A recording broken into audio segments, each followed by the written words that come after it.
so inspired. Hey, How's everybody doing? Happy Friday. Okay, so we just thought we'd give you guys a little bit of taste for the Valentine's Day weekend. I know many of you are out there, probably are going to be hanging out this weekend, even though Valentine's Day is next week. But y'all, we are happy to be here with you tonight. I am Chantel Denise. I'm John Steinrich. And we love talking about love. Tonight's episode is Love Unlimited Part 2.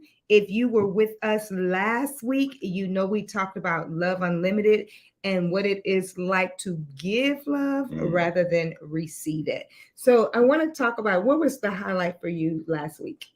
We were talking about 1 Corinthians 13, and we were defining love that way. And love is not, in that part of the Bible, it's not like commanded. It's just telling you what it is. And it's like there's the ideals for it. And basically that, you can check yourself. If you are doing the opposite of what is in there, then you know that you are not practicing love. And you can look there and you can strive for it. You can strive to imitate that and give to others in that way. Awesome. I think the takeaway for me was really understanding that there's a directive. They were directives. They were like, okay, these are some action things you got to do.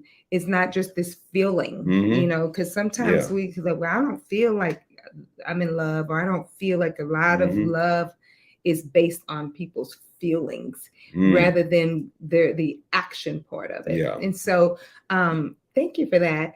Tonight, y'all, we're just gonna, get cozy and comfortable in this conversation as much as we can, as much as y'all won't.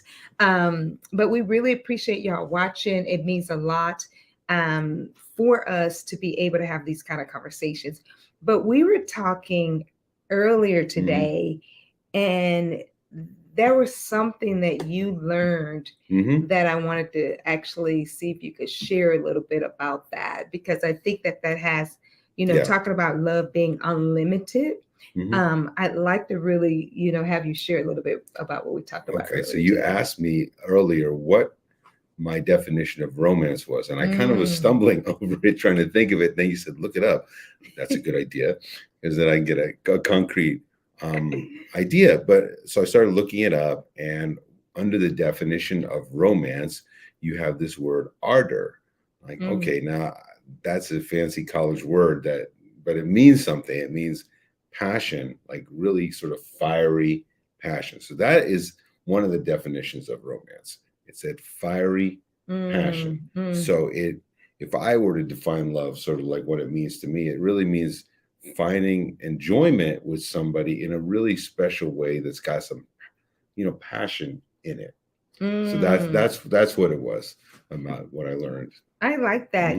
That word passion is powerful because, when you think about romance, being that it's Valentine's Day weekend, romance, people attach it a lot to just like the things you do, in a sense of like you give flowers for someone, they go, oh, he's so romantic, or she's so romantic.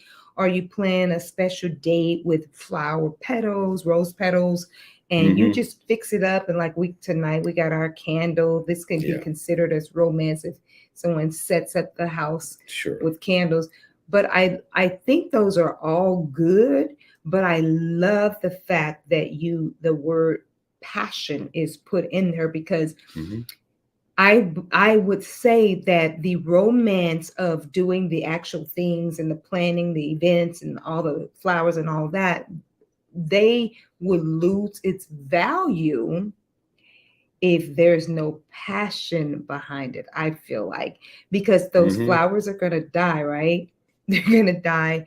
That date is going to be over, but the passion has to be there for the long haul. And I think as we're talking about romance, that is a word that I really did not know was attached to that. And I think that that's pretty beautiful, because it's the passion of the romance that actually has to continue to go on. Would you say?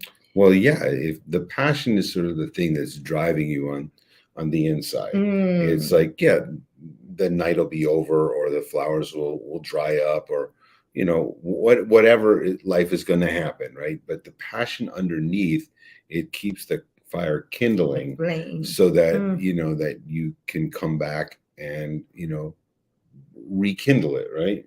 That's really what it is.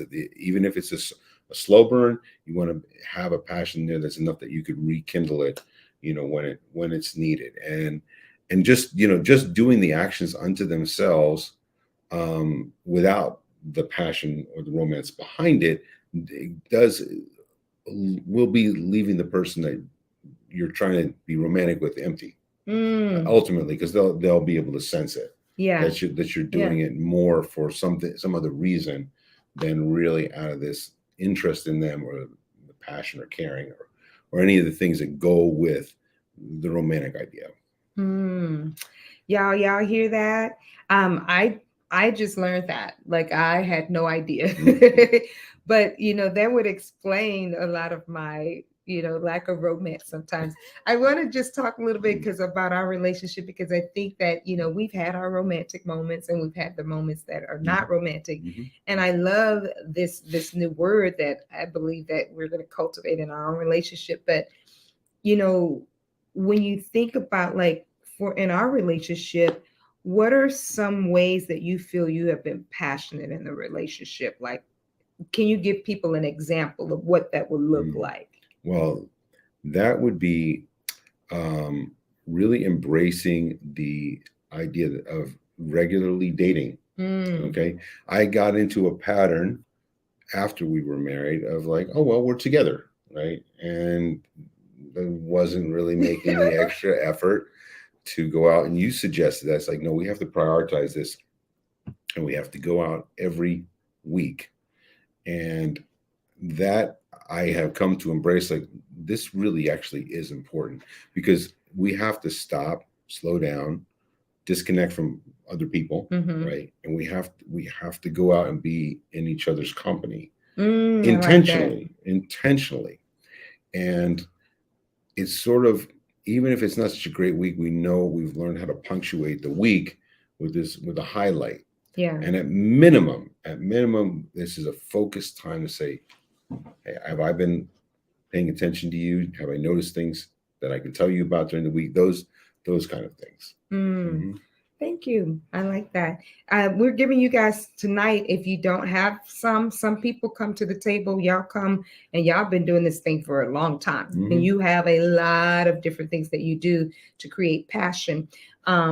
But one of the things that I like what you said, because I do enjoy those, and I do look forward to those, and it definitely, like, there's definitely a connection that's happening when that takes place. Yeah. I think one of the things that I believe people can express passion with is, like, literally paying attention to someone and what they like. Yes. So I don't know if you remember, but we still have this on our door in our room. We have a list of things that you actually like that I do, and I have a list of things that you like that well, I like that you do, and you have a list that you like that I do.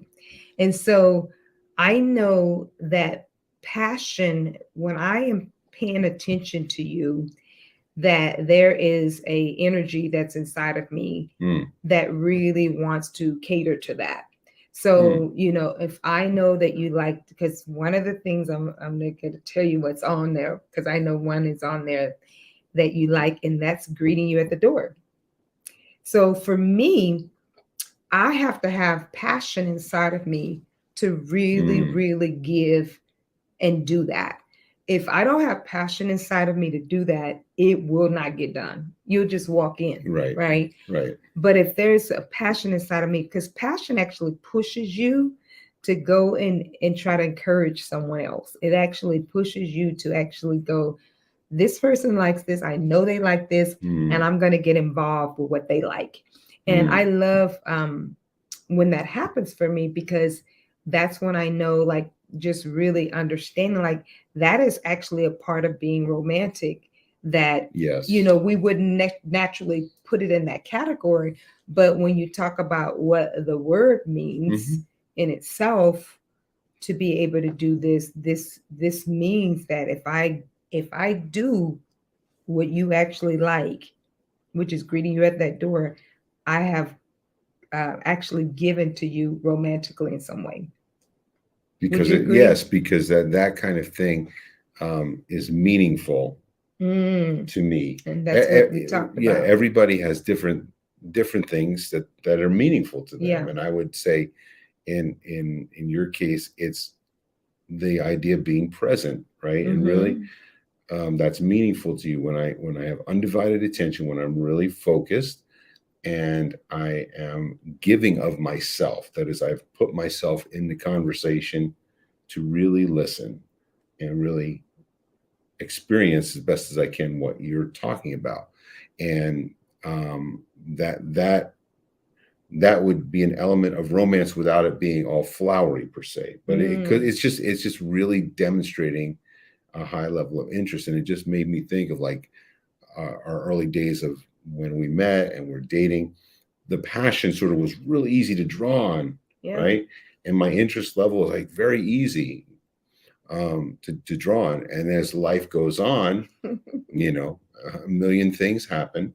You grow, some ways positive, some ways you age and it's not so great. And Mm-hmm. I've had plenty of personal problems, challenges that have caused me to be have difficulty with that presence. And so when I struggle with that, it has an impact on you because I'm basically withdrawing Mm-hmm. my passion from you. Yeah. It may not be that I'm sitting plotting it. I'm just like I'm sort of the flame of the candle going Mm-hmm. out, right? Mm-hmm. It used to burn, but now you got to relight it. I like that Mhm. because sometimes you do have to relight Yeah, things in the relationship, and it's okay, y'all. Like if you know, if you're having a hard time in your relationship, it's okay to actually go relight the flame. It's hmm okay to create something new or go back to some of the basics that you knew that you were doing that actually worked. Um, I think that like I just want for us, like, I think it's very important that we share this information because, hmm like I said, people attach being romantic just with some activities right, that's being done or some intimacy that's taking place. And intimacy is not necessarily just in one kind of situation. right, Intimacy comes like with us just connecting right right. here and just being involved Well, in each other's I life. had an idea. Can I share this idea? Yes. So I think that one of the things that has helped to create some intimacy that at least I hadn't been doing for a while was risk taking, Mm, and in a specific way. Like I'm very cautious with money, to a fault. Uh, I mean, I think you do have to be cautious with money. I think Yeah, some of that is real good, yeah, actually. yeah, you have to be cautious. But I've been cautious to a fault in that it impacts. Like I haven't used some of the resources we've had to invest in Mm, our marriage. Pay bills, pay bills, pay bills, pay bills, right? But sometimes I've had to learn, like, you know what, you actually need to spend some money to do unusual things that you normally wouldn't hmm. do. So what we did is we had an anniversary trip, 4 months late, but it was an anniversary trip where we planned out a cross country trip to go to Broadway within 3 days. Yeah. Right? I think you shared this Did before. I? Yeah, I think you Well, shared maybe I this on did, one of our but episodes. it just was that was a for me it was a risk taking Yeah, moment. it I'm like, was. okay, I I know how much it's going to cost. I'm going to have to figure out how to pay for it, but there was something inside of me that said this investment Yeah. is going to be worth it. It's actually necessary. And I've had to like break old habits in that regard. I'm like, I have to be a more of a risk taker, not wild and crazy jumping off a bridge, but risking, time, money, energy, things like that to make memories for us that we will continue to enjoy for the rest of our lives. Yeah. I appreciate that. Hmm That was a great trip. too. Yes, it was Very, one of very the good. times I Very, feel very like good. we had a good time. We were resting, we were having fun together, and it was, we were sharing a mutual experience that we both like. Mm-hmm. We Hmm. did.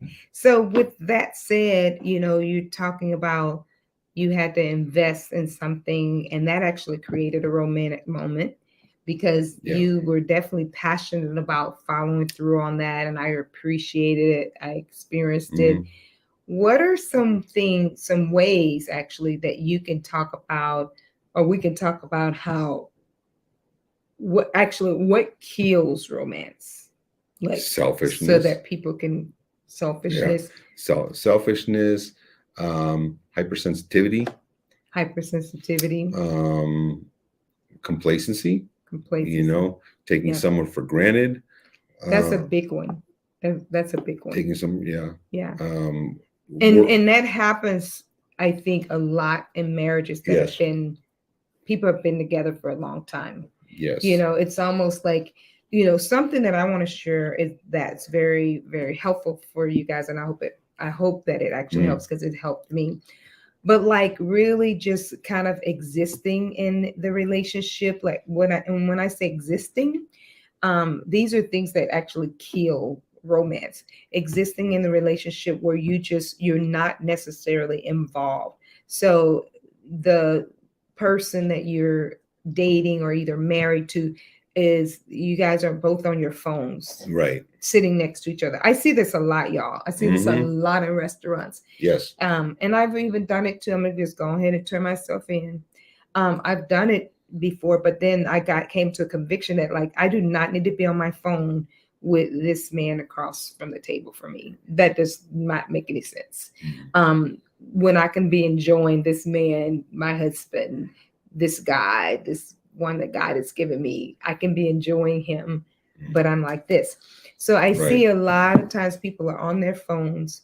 They're not necessarily connected because they've learned to exist in the same space, yeah, and that's a huge romance killer, hmm, is to exist in the marriage and sit in each other's space but not invest and make the time in that space. Also, another thing that kills romance is coming to, if you have kids, coming to the date and talking about your children, yes, talking about your children, and because that actually could end up making you depressed real yeah, quick if there's some challenges, with your kids. And so I just think that these are some things we want to share with you that we actually have fallen short in and actually have done.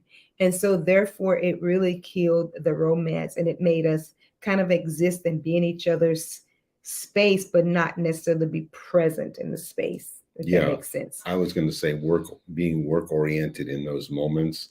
And I've done this. I've come like, okay, we're out, and like, okay, I've got agenda items of things that need to happen, like in our family life or in the house, or Mm-hmm. the plumber, or things like that. And while those things are important, that is not the time and place. It's not. That's not the time and place for it, and it is a romance killer because once you start getting into business, I don't know. I mean, I'd have to talk to a psychologist, but I think it's a different part of your brain, right? It's a Yeah. different part of your heart, and it's really robbing the time because we don't have unlimited time. We don't. We don't. We have to prioritize what we're doing when we're doing it. Mm-hmm. And I've had to learn the hard way that bringing up those types of subjects on a date or in a what should be a romantic setting, that's really going to dampen the mood. Yep. It really will, y'all. So take it from us. We've learned 25 Yeah. years, and we've had to go back and Hmm. say, oh, we gotta cut this. This can't be here. We've had to clear out some things. And that will be a good thing that I want to encourage you all out there within your relationships, or even if you're starting one or want to have one, um, kind of clean house, like really decide what kind of relationship you first of all want. Hmm. What kind of relationship do I want to have? And that's included in the one that you're in right now. What kind of relationship do I want to have? Does it match with where I want to go in my life? Or am I just existing because it's comfortable, it's easy. And so the key word that John shared earlier, passion has to be present in any relationship that you are building. There has to be a passion, because passion comes from your heart. Yes. And so if your heart is not in it, then you got to go back and ask yourself, why are you in it, in the relationship, and what you want to do about your heart not being in it. So these are some things I know that we've had to really work on for ourselves. Like, we talk about this like quite a bit, like just being present with each other, being involved with each other. I would say another romance killer is when each other walks in the room. This is something we created, y'all, that's really helpful. And I don't know if we shared this before, but we call it can you save the space for me? So we'll walk in the room. It's like, because each of us may be doing something. Yeah. There's two sides to this. You kill the romance when you just interrupt people's lives. Yeah. So if John comes in and he's like, and I'm doing something, and he just starts talking, he didn't get my attention. He didn't say excuse me. He just came and started talking.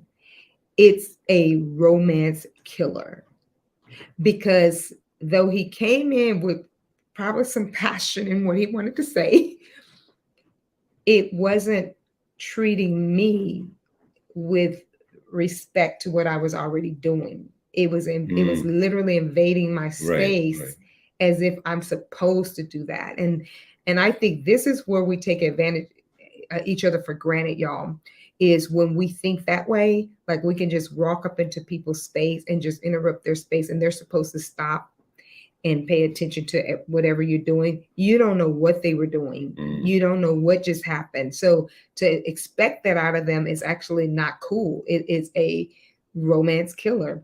And it affects people deeply. So what we've done, and something you may want to consider, is that if like John comes in, you want to practice? Okay, so you're coming in the room. Okay, so excuse me, Shani. Yes. You're working on something, but I have something that I need to talk about. Can you save the space for me? Sure. What is it? We have to finish the show. Yes, we do. Okay, so that's just a little example of, coming in. He's asking for that. Now, here's the deal. I can say yes, or I can say no. Yes, that's true. And we've agreed that if I say no, it's not rude. It's like, can I finish this real quick, and then I can get back to you? I think that is treating each other with kindness and care, because what ends up happening, if I need to get, because I may be on a time crunch, for example, I may have told a client, hey, I'm gonna get you this in 10 minutes. And so he comes in and he's saying, da-da-da-da-da-da. So what I need to do at that point is I need to go, hey, is this really important right now? Or is it possible it can wait because I'm on a deadline and I got to get this out? And we agree to negotiate at that point based on the situation. But if he comes in and I'm just ignoring him, I'm literally killing the romance, the opportunity for us to actually connect with one another. So I have to really, it's both of us giving and taking in that moment, and respecting each other enough to trust that if I don't stop right in that moment for him, that he trusts that it's got to be really important for me to get that stuff out that I'm doing, or vice versa. I may come into his situation. It's always good to ask. It's always good to say, excuse me. And it's always good to ask, can you save the space for me right now? That's what needs to be done, so that you guys can have a balance. And this has actually helped us with our balance, because before we were just both coming in and bombarding each other's I schedule. actually did it the other day. So I came in, I was telling you, I was on a client on the phone, and I was really excited about it. I remember. And I interrupted. I should have properly said. You forgot to say. I didn't ask you to say this. I mean, I was coming in to try to introduce you to a client on the phone, but I didn't do it in the right way. So I'm as you're talking, I'm like, oh my gosh, I didn't say. I'm giving advice on how to do this, and I actually didn't do it just like within the last day or so. But you have done it before, though. You've done it before, so it's not like that's your normal. I think this is actually too new for us, so we're actually practicing this. So this is a tip and a tool, y'all, that you can use, and you can call it whatever you want to, but just make sure that you consider the other person. You know, that there could be something that they really need to get done, and that it's okay for you to wait sometimes. You know, if they say that they can't save the space in that moment, and we can regroup, like, you know, like I've told you, like, hey, can you just give me five minutes or something? And I think that that's reasonable. It's reasonable. You know, we don't have to make relationships complicated and hard and difficult and weird and, you know, all that. Will, you know, she should pay attention to me when I walk in, or he should acknowledge me when I walk in, because, you know, I'm the next person after God. I'm first in line after God. Like, you know, all the weird stuff and all the offbeat stuff, throw it, because it actually ain't really helping your relationship, you know, anyway, if that's the dynamic. It's so unhealthy to just invade people's space like that. And it's so unhealthy to almost force people to cater to your moment if it's not an emergency. It's just not cool, y'all. So that's a tip for you. And I don't know who's doing that out there. It's only for those of you who I'm speaking to on that subject matter. If the shoe don't fit, don't wear it. Okay. But anyways, what is another way that you can express, like we talked about what kills? Can you give another thing that actually helps the relationship to have romance and passion? You know, what comes to mind is just being honest and authentic. And that's something. Can you be specific? Yeah. Well, for me, I'll talk about myself, that I can be a people pleaser, number one, and which means that I will say what I think you want to hear, right? As opposed to maybe what I actually believe or what I think might be helpful. Or, you know, I have insecurity and I'm just maybe afraid to share my genuine feelings, and I'll dance around a subject, you know, without getting to the point. And the longer that we've been together, you know, your perception has gotten keener over time, sharper. And so you can, you know, you can pretty much tell when I am like putting up blocks, right, of inauthenticity. And that to me is like a real, it's a damaging thing. And I haven't, you know, it's pretty recent that I'm like beginning to understand, like, you know what, this is damaging me, it's damaging you. It's this is not a right way of being. Being honest and authentic does not mean that you have to be harsh towards someone. And it, you know, it's not necessarily going to hurt somebody if you just show them who you are, right? It's not going to hurt them if you share an honest opinion out of love. Yeah. So good. Thank you. Thank you. So y'all, these are just some few little things that hopefully can help you in the love department, and as you continue to grow in your relationship with one another, as you're dating, as you are married, as you're continuing to build your marriage.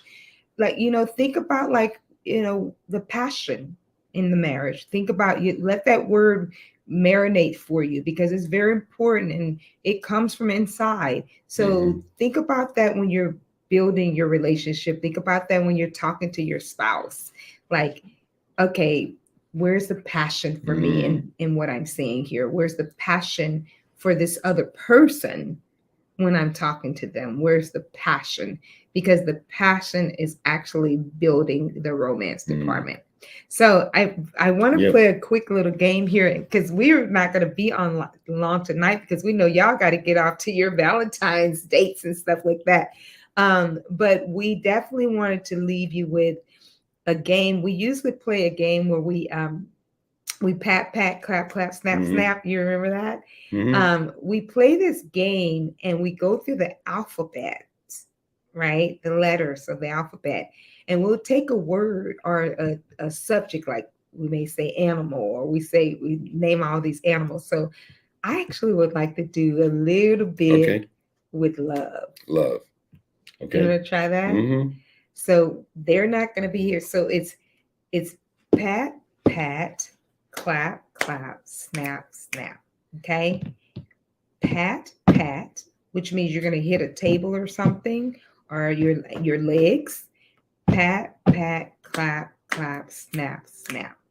Now, here's the deal, y'all. On the snap, before that second one goes off, 1, 2, you have to say the word. Mm-hmm. Okay. So the goal is not necessarily a competition. The goal is together to get as many words as possible. Mm-hmm. Okay. So if we're describing the word love and we're going through the alphabets to name off words that are associated with love, that are connected with Mm-hmm. love, it actually gives us an opportunity, one, to do something together, to connect. And we're actually on the same team trying to think about all the things that connect our hearts to the word love. Okay. So you guys could try that on your own. So we're going to try a little bit of it. You ready? We're going to start with A. So it's like A, B, C, D. Okay. Okay. We'll go as much as we can. Okay. You ready?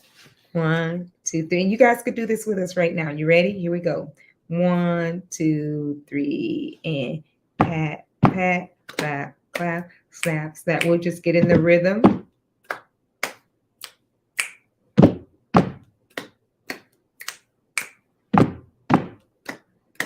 Always. Beautiful. Love can. Delightful. Effervescent. Fun. Good. Happiness.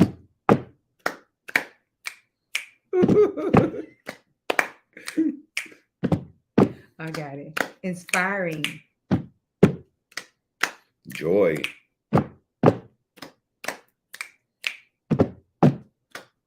Kind. Lighthearted. Motivating. Now. Only. Pure. Quick. Righteous. Steadfast.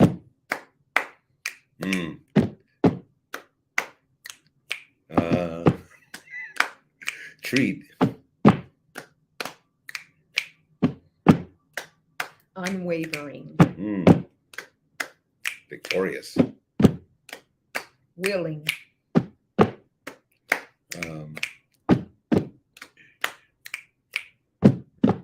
Excellent, although that starts with E. You've been creative. Yeah. Yielding. Zoom, zoom, zoom. Wow, you see that?